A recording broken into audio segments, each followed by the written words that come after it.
from 2000 to 2022, or 2001 to 2022, it seemed like the battlefield across the planet was changing between one of state actors and non-state actors, which I'm sure you would say also like introduces a whole unique set of challenges. You're not marching one army against another. You can't hold states responsible for actions. The types of tactics and things that are deployed are going to be dramatically different on both sides.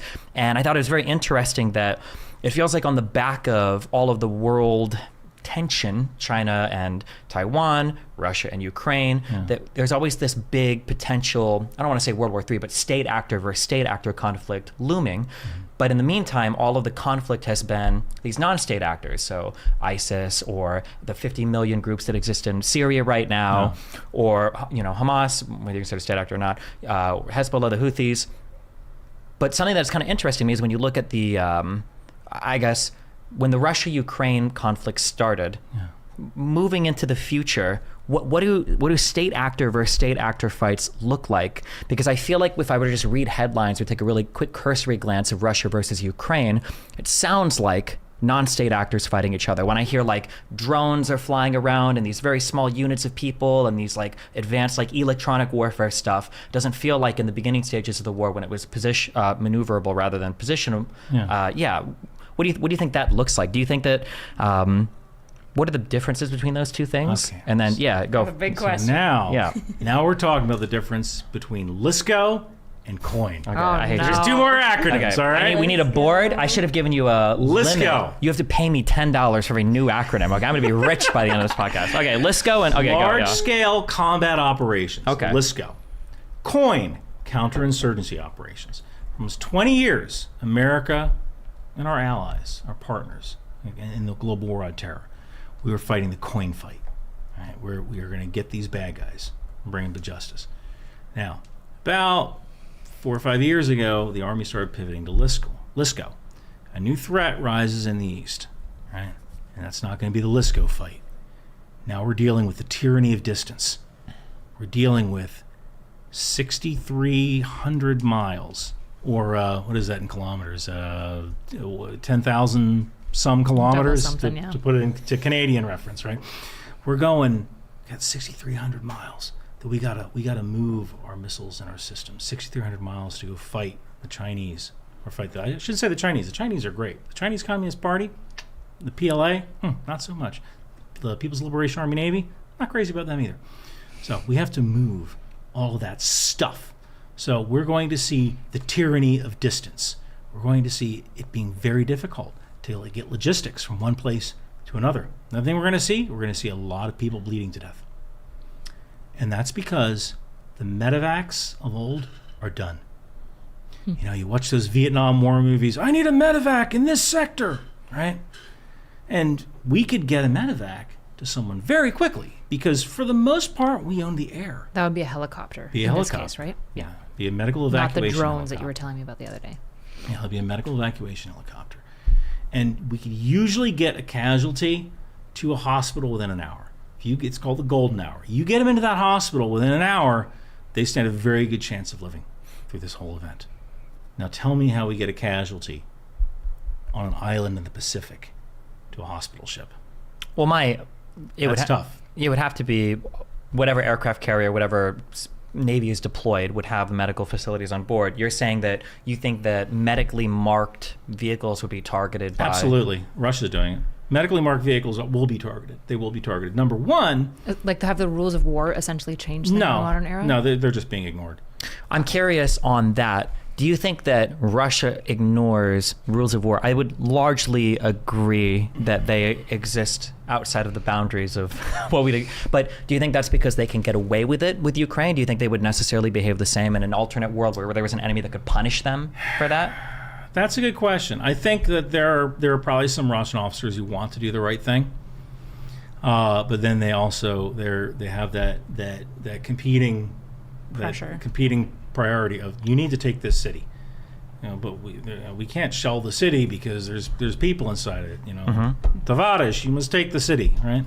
I don't think they say Tavarish anymore, but I'm curious because like I'm not even thinking in terms of like the officers that want to do the right thing. I'm thinking in terms of people. I think that even when the state seems crazy, there's usually there's statements made to the public, but when you look at what they're actually doing, they're very careful to adhere to them. Even people like Iran, when we assassinated Soleimani, or when there was something else within the past year, I don't remember what it was, but Iran will say, America will pay, we're going to do it, blah, blah, blah. But they're very precise, and they'll only target one thing. They don't go all out, because they know that if they did, I imagine they would get annihilated. So there's like this very careful back and forth, regardless of what the public posturing is, to where they're very careful about what they target. So for Russia targeting Ukraine, right now I think the world understands that NATO forces are never going to be present in Ukraine, such that that crossfire triggers some Article 5 stuff and something happens. And you disagree? Really? Yeah, I was actually talking with my old boss today, who was talking about the French seriously are considering, the French and the Poles are seriously considering sending troops into Ukraine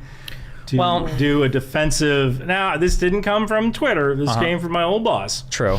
I guess they could, although my understanding is that if it's a non-NATO nation and there are countries with NATO troops, but they're not within their own territory, you can't trigger Article 5 for that, I think. Right? That's certainly, that I am not a lawyer. I'm sure Is France and Poland in NATO?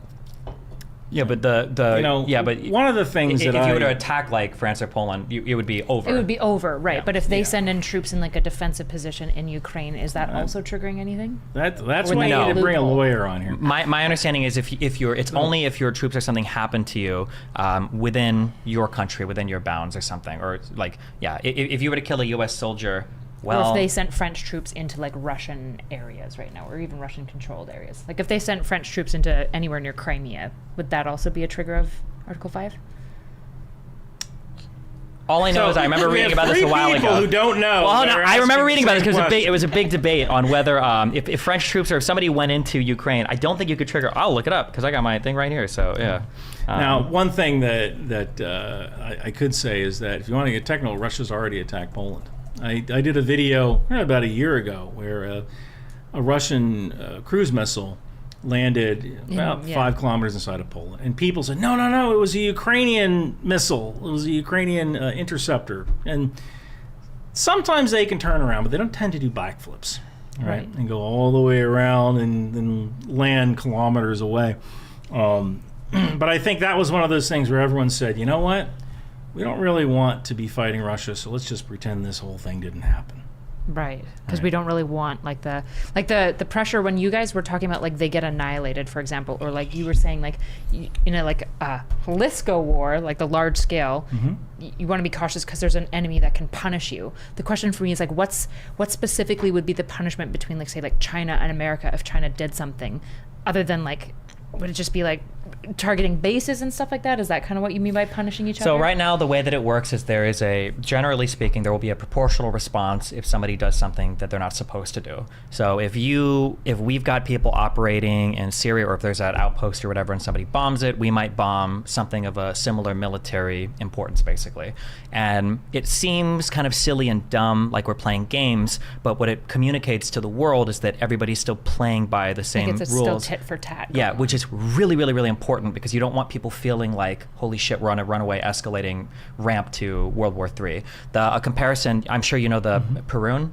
Yeah, I don't know how to pronounce it either. Yeah. But he does, when, for instance, for the saber rattling for Russia's nuclear arsenal, when you hear, for the public, it's very scary when you hear that Russia's moving nuclear weapons and they're, preparing launches or they're doing testing or whatever. And that seems scary to the public. But I think the message being sent to the rest of the world is, well, we're saber rattling. We're still doing everything in the open. You can see exactly where everything is. We're not hiding anything. So we're making the public scared. But for the people that know, for the military people, for the leaders, like we're still following all the rules that we're supposed to follow, which is important. We fire, I think, 3 ICBMs every year. We do a test. We take a missile to Vandenberg, and they have a test crew that actually launches this missile.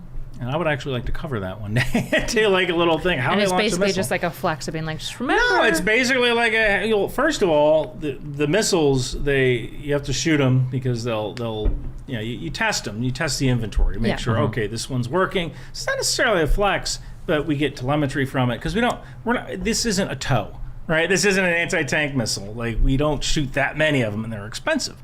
So yeah, we shoot them just to get the telemetry, and we make sure, okay, this lot is good. And then we're going to rotate in another lot that was built in the 1970s, and we'll see if that one works. But good thinking. I mean, that is a one thing that some people might consider a possibility. Is, oh, we're going to flex, but really we got to test these things. Yeah. Right?